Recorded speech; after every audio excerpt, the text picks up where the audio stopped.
आमच्या यूट्यूब चॅनलवर खूप खूप स्वागत आहे। तर आज आपण कॉर्न चाटची रेसिपी पाहणार आहोत। अगदी झटपट तयार होतं आणि आता कॉर्न खूप भेटतात ते बाजारमध्ये, तर तुम्ही ही रेसिपी नक्की बनवून बघा। तर चला तर आपण यासाठी काय काय साहित्य लागतं ते बघूया। तर बघा यासाठी काय काय साहित्य लागतं। तर बघा हे मक्याचं कणीस आहे, ते उकडून घेतलेले आणि त्याचे दाणे असे काढून घेतलेले, थोडंसं मीठ आणि थोडी हळद टाकून उकडवलेले आणि त्यानंतर इकडे काय घेतले, कोथिंबीर घेतलेली आहे, 2 हिरव्या मिरच्या घेतल्या आहेत, त्या तिखट नाही जास्त, असे बारीक कापून घेतलेले आहेत, 2 छोटे कांदे कापलेत, 1 मोठा टोमॅटो कापलेला आहे आणि 1 लिंबू घेतलेले आहे छोटंसं। आणि त्यानंतर इकडे मसाले काय काय लागतात तर हे काश्मीरी लाल आहे, हे आपला चाट मसाला आहे, हळद आहे, मीठ आहे आणि हे काळं मीठ आहे। तर हे एवढ्या साहित्यामध्येच आपल्याला आता कॉर्न चाट बनवायची आहे, तर आपण बनवायला सुरुवात करूया।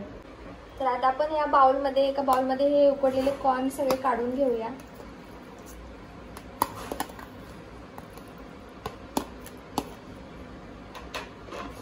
आता एक एक करून हे सगळं साहित्य आपल्याला याच्यामध्ये टाकायचंय।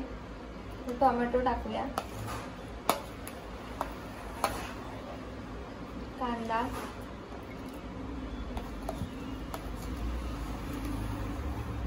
हिरवी मिरची, कोथिंबीर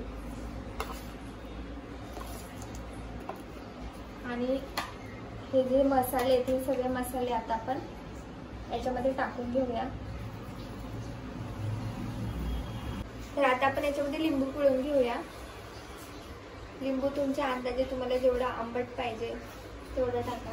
या ठिकाणी एक छोटंसंच लिंबू मी घेतलेले, तर जास्त पण रस नाही एवढा।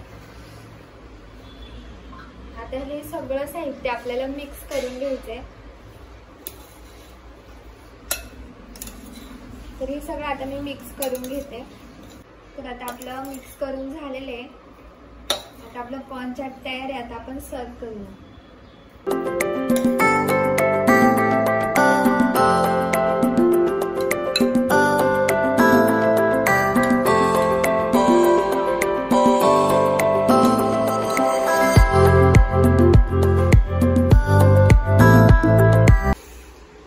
मस्त असं आपलं कॉर्न चाट बनवून तयार आहे। तर तुम्ही ही रेसिपी नक्की ट्राय करा। जर आपल्याकडे बॉईल केलेलं कॉर्न असेल तर याला बनवायला 5 मिनिट सुद्धा लागत नाहीत आणि खूप छान आणि टेस्टी लागतं, झटपट पण होतं। तर तुम्ही ही रेसिपी नक्की बनवून बघा। व्हिडिओ कसा वाटला ते कमेंटमध्ये नक्की कळवा। व्हिडिओ आवडल्यास व्हिडिओला लाईक करा, शेअर करा आणि चॅनलला सबस्क्राईब करा। Thank you, bye.